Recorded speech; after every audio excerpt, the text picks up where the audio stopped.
Maaf, ibadah itu nggak bisa karena hobi saja atau keinginan sekilas, tidak. Antum harus punya rencana. Ya. Mau tahajud, nggak bisa cuman ingin saja, yang lain juga ingin. Semua ibadah itu mesti ada rencana. Ya. Mau haji, harus ada rencana. Ya, kapan berangkatnya? Makanya kata Quran pertama kali waktu tentukan. Al-hajju ashhurum ma'lumat. Ya, Al-Baqarah 197 itu. Dari waktunya, perencanaannya, materinya, segalanya. Di ibadah itu mesti direncanakan. Ya. Termasuk merencanakan kapan lingkungan kita bisa baik nih. Ya, jadi jangan disesali aja. Umat Islam itu bukan umat penyesalan. Ya. Apalagi umat yang menghukumi diri, awas, penyakit iblis yang pertama diresapkan dalam diri manusia, yang pertama diresapkan itu penyakit kepalang tanggung. Sudah merasa begini, ya sudahlah, nggak akan berkembang. Iblis diusir oleh Allah dari tempat dia, ya, di akhirat itu, kemudian diberi kesempatan untuk taubat. Dia nggak taubat. Ya, Adam taubat, ya, ketika melanggar perintah Allah, Adam makan buah yang dilarang itu, Adam taubat. Al-Baqarah 37. Fatalaqqa Adamu min rabbihi kalimatin fataba alaihi. Adam taubat, iblis enggak, karena sombongnya itu. Ya, dia malah minta kepada Allah, sudah tanggung, dihukum Allah, diusir Allah, tanggung, sekalian aja minta kesempatan untuk menggoda Adam dan anak cucunya. Penyakit kepalang tanggung. Itu pasti ada warisannya itu pada manusia itu. Ya. Coba deh, kalau disebutkan Indonesia, pasti jelek aja. Ya. Oh, di Amerika orang-orang bisa antri dengan rapihnya. Di Indonesia? Tuh. Di Jepang orang-orang bisa menjaga kebersihan dengan baik. Di Indonesia? Tuh. Ya. Di Eropa segala sesuatu tertata dengan rapi dan indah. Di Indonesia pasti ada aja sementara orang berpikirnya jelek gitu. Ya. Itu penyakit yang diwariskan oleh setan itu, oleh iblis. Padahal tidak seutuhnya begitu. Ada kesempatan-kesempatan untuk dirubah. Kenapa Anda tidak rencanakan? Kenapa tidak direncanakan? Ya. Nah itu Masya Allah, nilai yang diterapkan oleh Allah kepada kita. Kalau ingin mendapatkan kebaikan dalam segala hal, bikin rencana dulu, siapkan dari awal. Termasuk Anda saat akan masuk surga, rencanakan dari sekarang surga yang mana. Ya. Di pola ibadah itu dari situ. Nanti setelah merencanakan surganya di mana, turunkan amalannya. Dari amalan itulah turunkan lagi rencana untuk mengerjakan amalannya. Misal, saya berikan uraian cepat. Secara umum, tingkatan surga itu sampai ke Firdaus itu dibagi 4 bagian. 1 surga tingkat tertinggi bersama Rasulullah. Ya. Itu langsung menatap Allah itu, menatap Allah tanpa hijab. Ada dalilnya di Quran surah ke-75 ayat 22 sampai dengan 23. Wujuhu yawma idzin nadhirah ila rabbiha nadhirah. Insyaallah. Pada hari itu ada orang yang wajahnya gembira luar biasa. Gembira. Ya, dia enggak mikirin surga, enggak mikirin apa-apa, saking gembiranya. Kenapa? Ila rabbiha nadhirah, karena bisa langsung melihat Allah tanpa hijab. Ya. Artinya kalau lihat Allah tanpa hijab berarti di surga itu, nggak mungkin di luar surga. Ya, tingkat tertinggi. Itu golongan pertama. Dan mereka orang-orang yang dicintai oleh Allah Subhanahu Wa Taala. Dicintai Allah. Nah, syarat dicintai Allah itu di Quran ditampilkan syaratnya 1, ikuti Rasulullah. Ya, sehingga bersama Nabi dia di surganya. Quran surah 3 ayat 31 itu. Qul in kuntum tuhibbunallaha. Lalu kita katakan, Allah, kami ingin di surga tingkat tinggi. Ya. Ingin kami ingin cintai engkau. Bagaimana caranya? Maka turun ayat, Qul, katakan Muhammad, in kuntum tuhibbunallaha. Jika kalian serius mencintai Allah, fattabi'uni. Ikuti saya, ikuti Nabi. Ya. Bukan cuma salatnya, tidak. Ya. Dari bangun tidur sampai tidur lagi. Ya. Cara bangun tidurnya, makannya, minumnya, berjalannya, kita ikuti semampu kita. Maka kalau itu sudah dilakukan, turun cinta Allah. Yuhibbukumullah. Karena itu nanti dalam satu hadis Nabi pernah menyampaikan dari riwayat At-Tirmidzi, man ahabba sunnati, siapa yang mencintai sunnahku, ikuti Nabi dalam setiap hidupnya, faqad ahabbani, dia tunggu telah mencintaiku. Wa man ahabbani kana ma'i fil jannah, dan siapa yang mencintaiku akan bersamaku lekat di surga. Tingkat tinggi. Masa antum gak kepikiran mau tidak bersama Rasulullah? Padahal dalam hidup gak pernah ketemu, dirindu-rindukan sampai nunggu 15 abad nih. Di mimpi pun gak pernah lihat, masa di akhirat gak lihat juga? Ya. Kalau di dunia antum bisa meninggal, tapi di akhirat gak ada meninggal lagi. Ya. Apa selama abadi di akhirat gak bisa lihat Nabi? Rugi. Maka dari sekarang bangun. Lu keluarkan amalannya ikuti Rasulullah. Mulai keluarkan, rencanakan. Ya. Bulan ini belajar bagaimana Rasulullah bangun dari tidurnya. Kumpulkan keluarga, sampaikan. Besok belajarnya kita bangun tidurnya tidak langsung bangun. Duduk dulu. Usap sebagian bekas ngantuknya. Bacakan doa bangun tidur. Mulai sekarang selama sebulan hafalkan 10 ayat terakhir surah Ali Imran. Ya, ikuti Rasulullah. Praktekkan. Ketika Anda baru melakukannya ingin karena Allah, nanti kita akan bahas pas bab niat. Misal meninggal seketika satu keluarga, Masya Allah, itu yang paling indah itu. Yang paling indah. Dapat itu. Ya. Seperti Utsairim yang pernah saya ceritakan. Ya. Diajak masuk Islam oleh Sa'ad bin Mu'adz, pikir. Begitu pas masuk waktu perang Uhud, dia menyatakan, Ya Rasulullah, aslamtu, saya siap masuk Islam. Bersyahadat orang ini. Belum ruku, belum sujud, belum sholat, belum apa-apa. Tiba-tiba ikut perang dalam Uhud. Meninggal. Wafatnya syahadah. Syahid meninggal. Kata Nabi, ini orang paling beruntung di muka bumi. Modalnya sedikit masuk surga dia. Sedikit saja. Ya. Antum berniat sudah istighfar, yang lain-lain ditepikan. Istighfar itu kan menggugurkan dosa. Ya.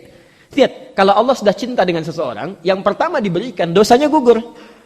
Teruskan ayatnya, Quran surah 3 ayat 31 itu. Yuhbibkumullah wa yaghfir lakum dzunubakum. Antum sekarang berusaha, saya ingin dapatkan cinta Allah, saya ikuti Nabi. Ketika niat itu ditampilkan, dosa-dosa itu sudah Masya Allah.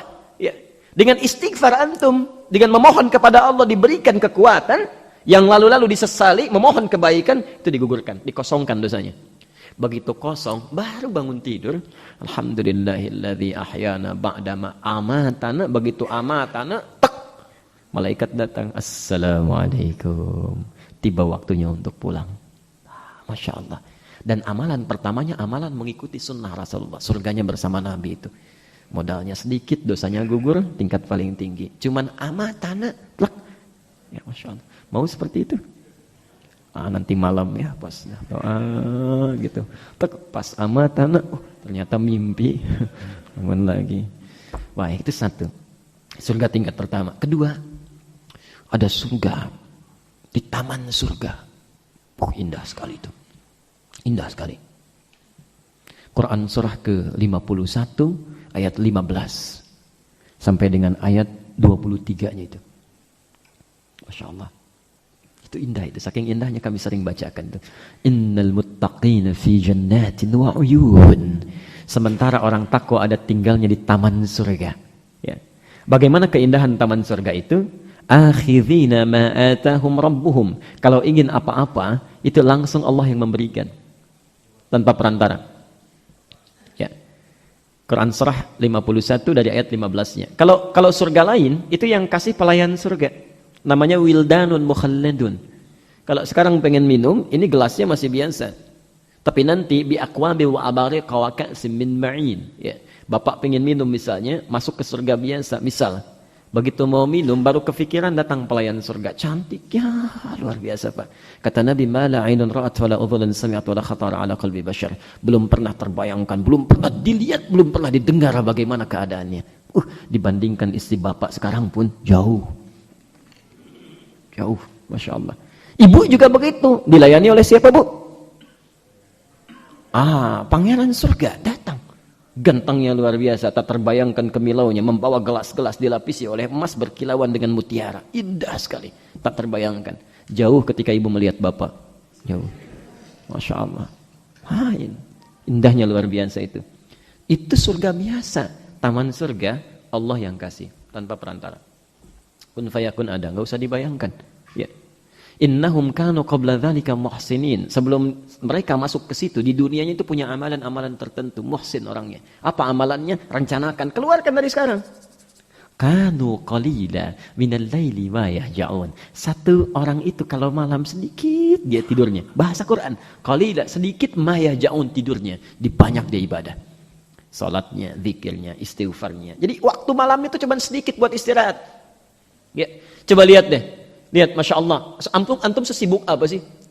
Ya, coba lihat sahabat Nabi misalnya. Dari Abdurrahman bin Auf, Utsman bin Affan. Yang sering saya ulang-ulang itu. Umar bin Khattab. Sibuk, ada yang pebisnis. Keluar masuk Madinah, bolak-balik. Padat aktivitasnya. Bisa, masih sempat tahajud sampai khatam Quran. Bisa gitu ya, sahabat Nabi. Ya. Lihat, bukan sahabat, orang biasa. Ada. Salafus saleh itu, para imam. Abu Hanifah 40 tahun, itu wudunya nggak batal dari Isya sampai subuh. Abu Hanifah 40 tahun. Ya, tidak batal wudunya dari isya sampai subuh. Dipakai apa itu? Sampai ketika dimandikan, itu sahabatnya mengatakan, engkau telah membuat repot kami yang hidup setelahmu. Ya. Maksud membuat repot itu, amalan kamu susah kami ikuti. Ya, mau diikutin agak susah, 40 tahun itu. Ya. Ada Imam Asy-Syafi'i, ada Imam Ahmad bin Hanbal, ada Imam Malik. Itu keberkahan waktunya luar biasa itu. Ya, malamnya itu sedikit, Allah jaga, berikan kekuatan. Nikmat. Ya. Kalau sudah dekat dengan Allah itu, yang mustahil bagi manusia diberikan. Diberikan. Nah, ini ada orang bukan sahabat Nabi, ya kan? Bukan juga masuk tabi'in, ya, bukan jadi ulama besar. Artinya surganya belum jelas. Ya, hisabnya menegangkan, amalan masih berantakan. Waktunya habis untuk hal-hal yang di luar ibadahnya. Malamnya habis. Ada nontonnya, ada begadangnya, ada macam-macamnya. Untuk ibadah nggak ada sedikit pun. Ya, padahal malam itu waktu yang sangat indah untuk ibadah. Rencanakan. Ya, rubah. Ya, orang-orang, masya Allah, yang mulia itu, yang dijamin dengan kemuliaan akhirat, itu polanya sederhana. Kalau urusan ibadah, sedikit-sedikit mereka kerjakan. Tahajud, sedikit-sedikit tahajud. Sedikit-sedikit puasa. Sedikit-sedikit baca Quran. Tingkatkan. Tapi kalau urusan dunia, sedikit tidur, sedikit. Makan, sedikit. Tekan. Banyak makan, nafsunya naik. Ya, kalau sudah banyak nafsunya naik, terlalu kenyang dalam makanan, itu untuk ibadah jadi malas. Ya, ngantuk. Ya. Ada orang sedikit-sedikit zikir. Ini ya, ngobrolnya sedikit. Nah, itu taman surga. Kalau antum mau dapatkan itu, mulai rencanakan dari sekarang. Qalilan minal laili ma yahja'un wa bil ashari hum yastaghfirun. Amalan kedua, sebelum subuh banyak istighfar, ingat dosa. Ya. Wa fi amwalihim haqqul lis-sa'ili wal mahrum. Hari pertama mulai untuk mengejar sedekah. Ya, pada yang minta ataupun yang tidak, berburu. Jangan menunggu Allah datangkan pada antum. Dititipkan harta untuk diberikan karena belum dikeluarkan, saking sayangnya Allah. Kamu nanti di akhirat susah itu. Hartanya banyak di-scan. Dikirimkanlah orang untuk mengingatkan. Assalamualaikum Pak, ini ada anak yatim Pak, makannya belum dapat ini. Dikirimkan oleh Allah. Masya Allah. Nah, penduduk taman surga itu nggak begitu. Sebelum dikirimkan, dia sudah berburu. Ini hak orang, nggak boleh tertahan pada diri saya ini. Dia keluar. Perhatikan, bagaimana nanti antum akan lihat seorang sahabat yang kata Nabi masuk surga tanpa hisab. Pahanya tidak sebanding dengan amalan seluruh umat manusia.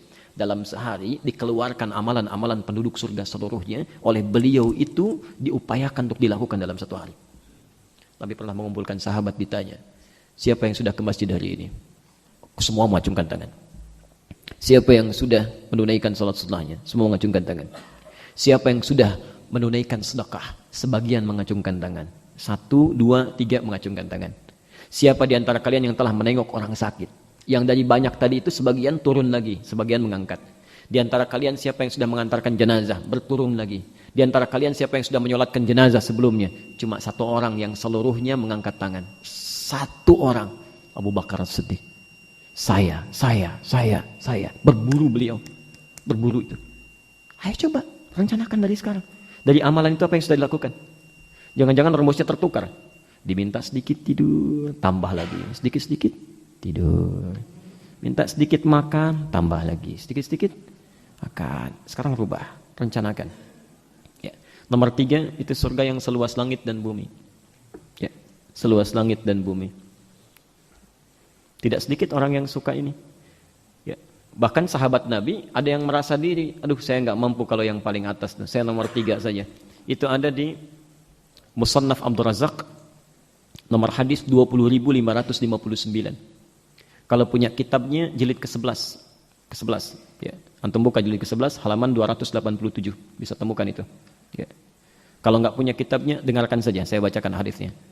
Perhatikan, An Anas bin Malik radhiyallahu anhu, hadis riwayat Anas bin Malik, semoga Allah meridai kepadanya. Perhatikan, qala, beliau menyampaikan, bainana julusun inda Rasulillah, ketika kami sedang duduk bersama Rasulullah di Masjid Nabawi, Masya Allah, idqala, tiba-tiba beliau mengatakan, sayatlu alaikumul ana rajulun min hadzal fajji, rajulun min ahlil jannah. Akan nampak pada kalian saat ini juga di pintu yang ini nih, seorang lelaki calon penghuni surga. Fa idza rajulun min ansarin, tiba-tiba datang seorang pemuda, anak muda.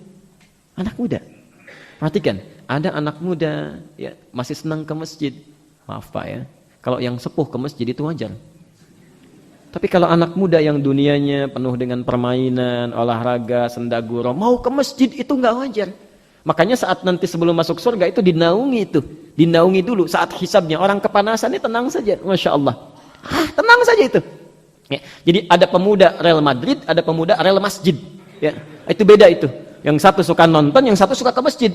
Maka kata Allah, sab'atun yadhilluhumullahu fi dhillin yawma la dhilla illa dhilluh. 7 golongan yang akan mendapatkan naungan luar biasa indahnya saat yang lain merasakan kesulitan di hari hisab. Di antaranya rajulun kana qalbuhu muta'alliqan bil masajid. Ada orang yang hatinya lekat dengan masjid, pemuda. Baik. Saya teruskan sebentar, Bapak. Jadi begitu orang itu masuk, ternyata kita sudah paham amalannya. Ya. Tahajudnya biasa-biasa saja, bacaan Qur'annya nampak normal seperti orang umumnya, puasanya jarang-jarang, tapi punya amalan yang mengantarkan dia ke surga tingkat 3 nomor tinggi, tingkat tinggi nomor 3, seluas langit dan bumi.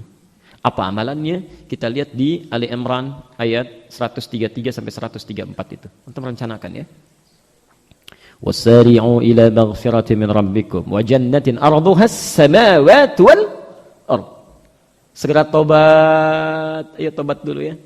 Tobat, ingat-ingat dosa. Karena kalau masih ada dosa susah, masih banyak ganjalan. Ya. Jangankan masuk surga, ya, dosa itu menghambat untuk ibadah. Menghambat untuk ibadah.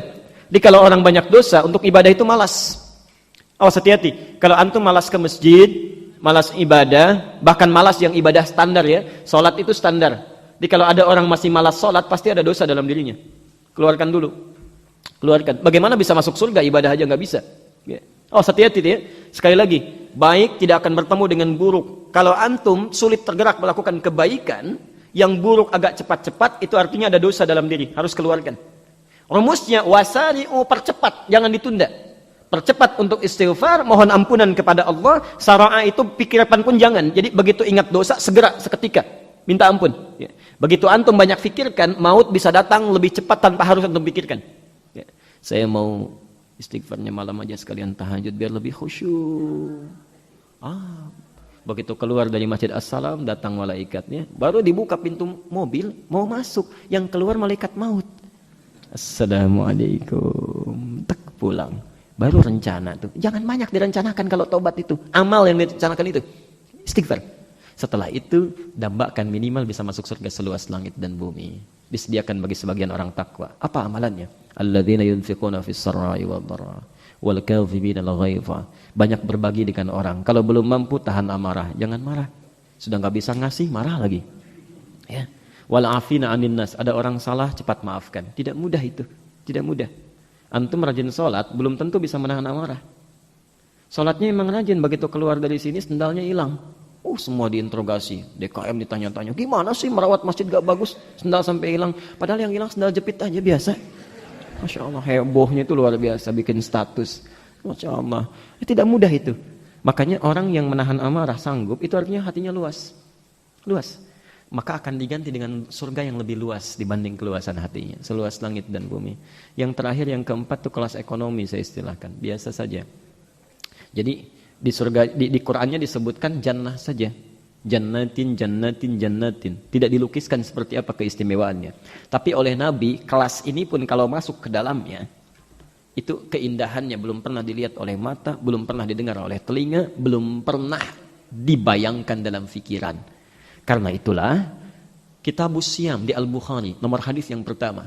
Ada seorang Arab Badui merasa, saya amalan pertama nggak bisa, yang kedua susah, yang ketiga tidak memungkinkan, maka ditunggangi yang keempat. Datang pada Nabi, ya Rasulullah, ajarkan pada saya amalan yang ringan, nggak usah berat-berat. Dengan amalan itu saya bisa masuk surga. Pintar pertanyaan itu. Pintar. Orang kampung datang pada Nabi, bertanya, cerdas pertanyaannya itu. Ajarkan pada saya amalan yang sangat ringan, tapi bisa masuk surga. Modal sedikit, keuntungan banyak. Baik. Kata Nabi, cukupkan engkau menunaikan yang fardu saja. Salatnya yang fardu, salat sunnah enggak usah. Selama hidup enggak usah salat sunnah, fardu aja. Puasanya yang wajib aja, Ramadan. Ya, sunnah enggak usah. Ya. Kalau kamu istiqamah dengan itu, walaupun tidak mengerjakan yang sunnah, masuk surga. Kata orang ini, saya akan tunggangi yang fardu itu tanpa pernah mengerjakan yang sunnahnya. Fantalaqa, maka pergi orang ini. Kata Nabi, law istaqama dakhalal jannah, atau in aflaha dakhalal jannah. Ya. Kata Nabi, kalau dia istiqamah dengan amalannya, masuk surga. Cuma nggak diterangkan surganya di mana, jannah saja. Tapi masih beruntung surga juga. Ya, surga juga, Masya Allah. Kalau masuk surga itu sederhana. Kalau pengen cuma surga saja, yang fardu kerjakan surga. Ya, cuma kualitasnya agak tidak seperti yang pertama. Ya, taib. Antum rencanakan, begitu caranya. Bukan ibadah dulu. Jugu-jugu sholat saja. Antum dunia bisa direncanakan, kenapa akhirat tidak? Coba kalau melamar pekerjaan itu, kan direncanakan dulu ya. Pertama kali kan yang salarinya cukup bagus. Ini ada pekerjaan, ini gajinya 5 juta, yang satu 50 juta. Pilih mana? Tuh, 50 juta. Yang 5 juta bisa sholat, enak, nyaman, tentram. Yang 50 juta susah sholatnya, susah ngajinya, sip-sipan. Pilih mana? Dan tidak ditemukan gaji 50 juta enak sholat. Tidak mudah. Perhatikan. Dalam dunia pun antum bisa ada kualifikasinya dulu, rencanakan dulu. Akhirat tuh gitu, turunkan dulu. Baru setelah itu keluarkan amalannya, antum tunggangi amalannya. Begitu caranya. Ya. Termasuk kalau belum ada kebaikan, rencanakan. Yuk, siapa teman-teman yang sudah biasa ngaji Al-Fattah, kita buka nih. Rencanakan tempatnya di mana, seperti Nabi desain. Keluarkan tuh fikih sirahnya. Di sirah itu jangan cuma jadi cerita. Jadikan inspirasi dalam kehidupan. Karena sirah itu dibuat untuk jadi teladan. Laqad kana lakum fi Rasulillahi uswah. Bawa itu, praktekkan dalam hidup. Jangan cuma kisah, jadi ingat-ingat. Betul ya, rame. Ya, kalau menyenangkan tertawa, kalau sedih menangis, haru. Tapi nggak pernah dipraktekkan, rugi. Cuma jadi kisah saja, bawa dalam kehidupan. Teman-teman 10 orang biasa ngaji, nggak usah tinggi-tinggi dulu, nggak usah luas tempatnya. Kumpul satu tempat, ngaji dengan baik, tebarkan keluarga. Kalau sudah nikmat, menyebar. Istiqomah, rencanakan. Buat dari sekarang. 4 tawaran surga. Sudahkah dibuat dari hari ini? Pulang ke rumah, kumpul dengan keluarga, diskusikan. Kita nanti mau masuk kemana? Karena Allah sudah sediakan satu tempat di surga untuk satu keluarga besar. Saya sudah sering bacakan Quran surah 52 ayat 21 itu, satu tempat.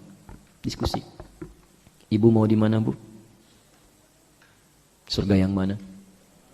Tingkat 1 sama Rasulullah, amalan tidak mudah, ya. Hati-hati. Tingkat 2, taman surga langsung diberikan Allah. Tingkat 3, seluas langit dan bumi. Lebih luas dibanding komplek ibu tinggal sekarang. Tingkat 4, di surga indah, tapi nggak disebutkan keadaannya. Pilih mana? 1, 2, 3, 4. Saya kasih rumus ya. Kasih rumus. Kadang suka ada yang keliru. Ya. Kalau Anda ingin memilih rumus kebaikan, yang paling tinggi dulu. Paling tinggi. Bersama Rasulullah. Karena ketika Anda simpan target paling tinggi, maka nanti keinginan untuk mengamalkan lebih banyak amalannya. Kalaupun nggak sampai di surga nomor 1 ini, nyangkutnya jelas minimal nomor 2. Ya. Kan Nabi pasti tahajud kan?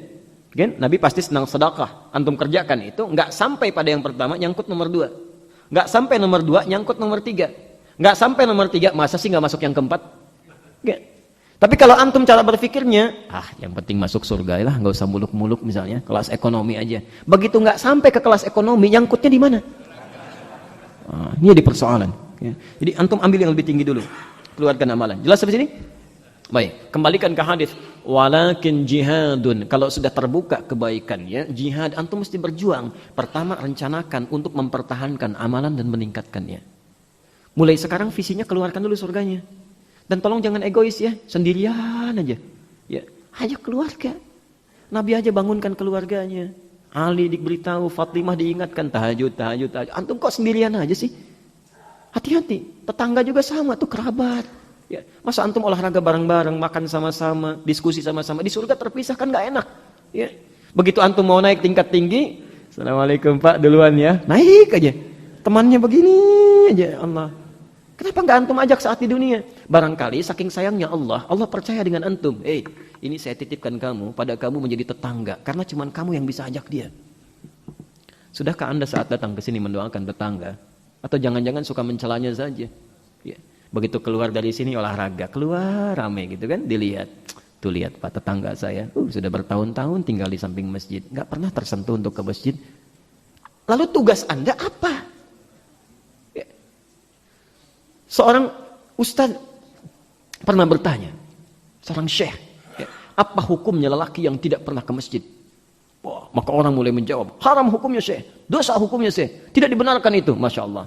Maka syekhnya menjawab, hukumnya Anda ajak dia ke masjid. Jadi, Masya Allah, apa yang telah kita lakukan? Mencela itu tidak menyelesaikan persoalan. Hilangkan itu mencela dan sebagainya, hilangkan. Ada itu ajak. Kalau belum orang sesuai dengan tuntunan yang baik, Anda doakan. Jangan dicela.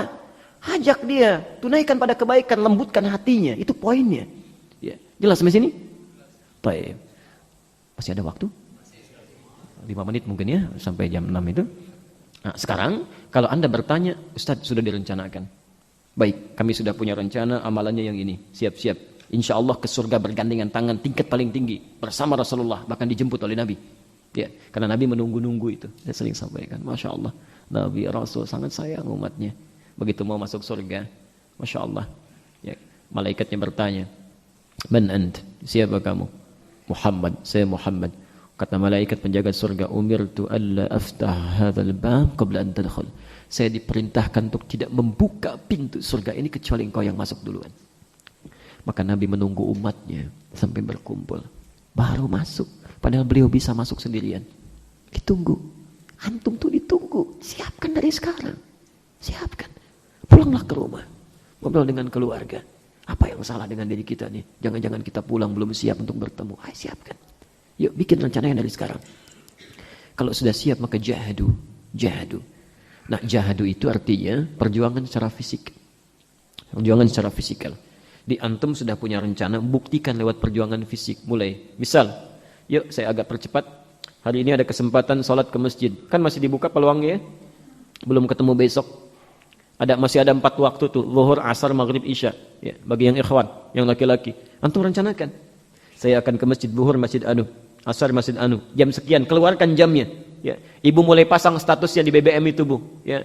Waktu sholat di sekitaran Bekasi. Zuhur jam sekian, asar jam sekian, maghrib jam sekian, isya jam sekian. Masya Allah. Ibu nggak sempat ke masjid, dibaca statusnya oleh teman-teman yang ikhwannya, yang laki-laki, yang perempuannya, mereka ingat sholat, ibu dapat pahalanya. Masya Allah. Cara berpikirnya itu ibadah aja, yang jelek tuh tinggalin. Kenapa sih kalau bisa bikin yang baik, antum memilih yang jelek? Kalau bisa membagi yang baik, cari yang ada pahalanya. Kenapa cari-cari yang tidak penting? Yang nggak penting dimasukin. Panas sedikit bikin status, panas hari ini ya. Emang kenapa? Ya sedikit ya, Masya Allah. Cari yang baik-baik, cari yang baik. Nah, kalau sudah direncanakan, siapkan jahadu. Fisik kita sudah memulai. Kaki mulai langkahkan. Ya, malam mau bangun, mata mulai disiapkan. Tak, itu jahadu, perjuangan fisikal. Puncaknya nanti dalam mempertahankan izzah agama, ya, mempertahankan izzah agama. Nah, yang ingin saya maksudkan, mari kita lihat Nabi menyampaikan di hadis ini kalimatnya menggunakan kata jihad. Ya, setelah ijtihad menggunakan jihad. Ya, perhatikan jihad perjuangan fisik. Seakan-akan Nabi menyampaikan, antum kalau sudah mendapatkan situasi yang nyaman, pertahankan situasi itu bukan hanya dengan rencana, menatap dengan baik, tapi sekalipun ada yang berusaha mengacaukan situasi itu, ya, mengeluarkan antum dari kebaikan, pertahankan, sekalipun jiwa mesti dikorbankan. Jelas di situ? Karena itu ada syariat jihad dalam agama. Jihad itu bukan nyerang orang.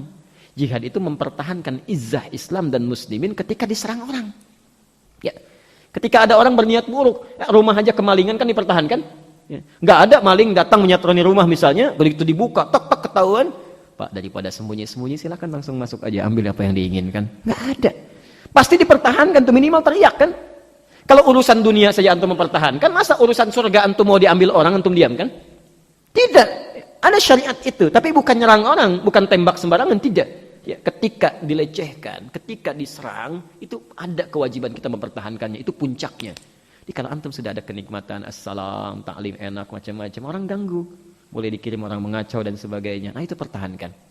Termasuk mengejar ibadah dengan kebaikan. Quran terakhir, Quran surah 2 ayat 214. Saya tutup di sini.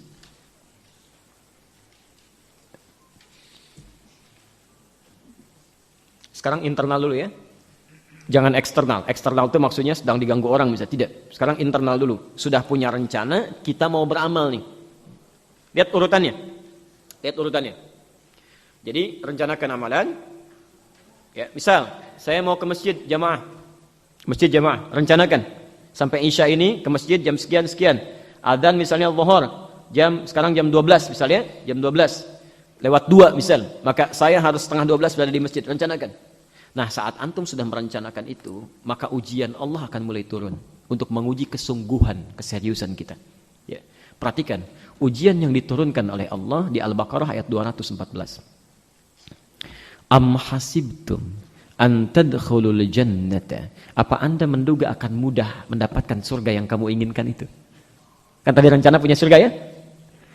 Walamma ya'tikum mathalul ladzina khalau min qablikum. Sementara Anda belum diuji seperti orang dulu yang sudah dijamin masuk surga mendapat ujian. Bilal diuji, yang lain diuji. Ujian pertama, massathumul ba'sa. Ada yang sifatnya ringan. Allah akan melihat kira-kira orang ini benar enggak ini niatnya. Baik. Kalau keadaan normal, wajar ke masjid. Begitu mau berangkat, dikasih gerimis. Itu ba'sa. Ba's itu dalam bahasa Arab ujian ringan yang mudah untuk ditepikan. Antum mau lewat misalnya, tiba-tiba ada, maaf, pohon sedikit saja yang ranting kecil mengganggu lewat. Antum ambil, dibuang misalnya ke tempatnya. Itu dalam bahasa Arab mereka akan menyebutkan la ba's.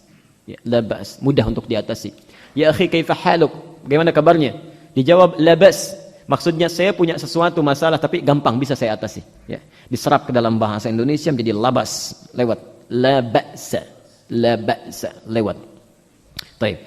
Jadi kalau antum sudah melewati yang ini, berarti sudah mulai meningkat tuh kualitas imannya.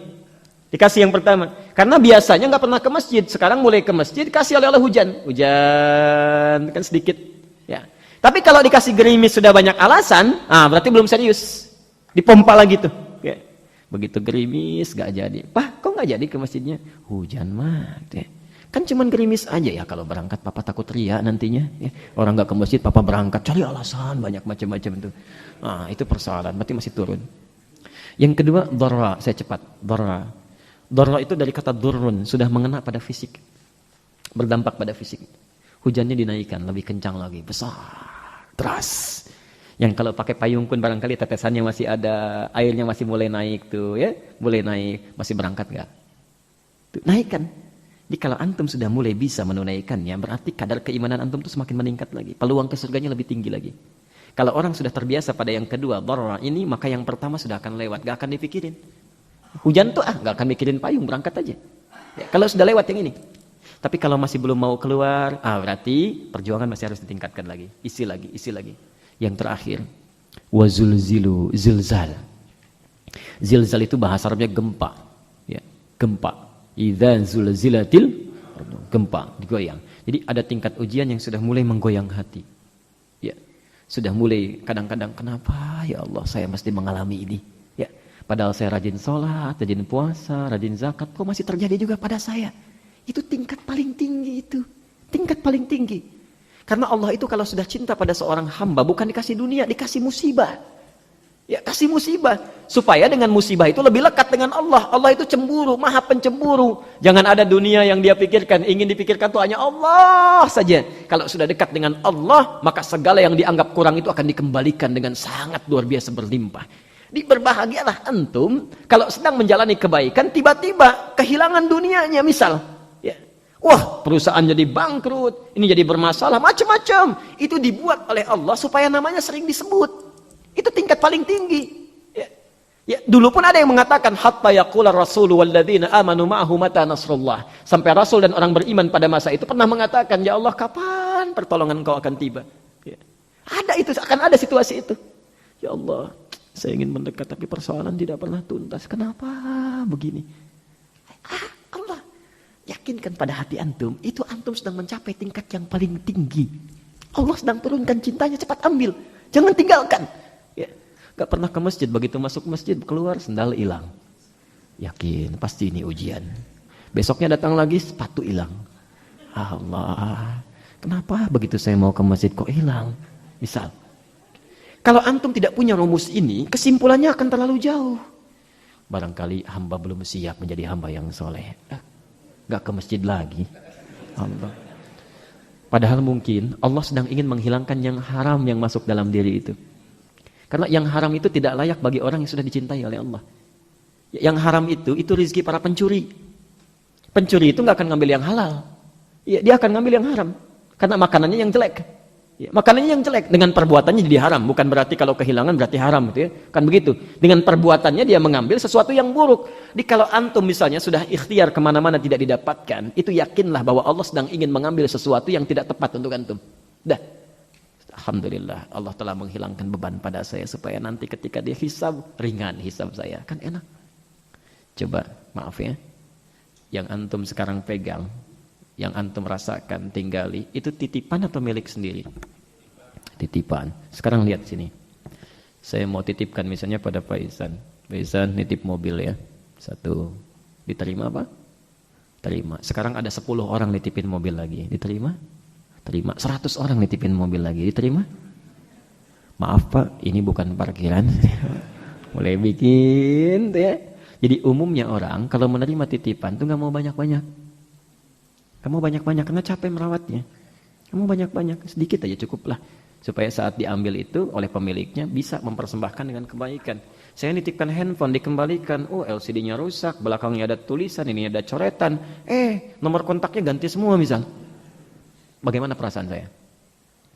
Allah titipkan pada antum harta benda dalam kehidupan segalanya dan akan ditanya. Itu titipan.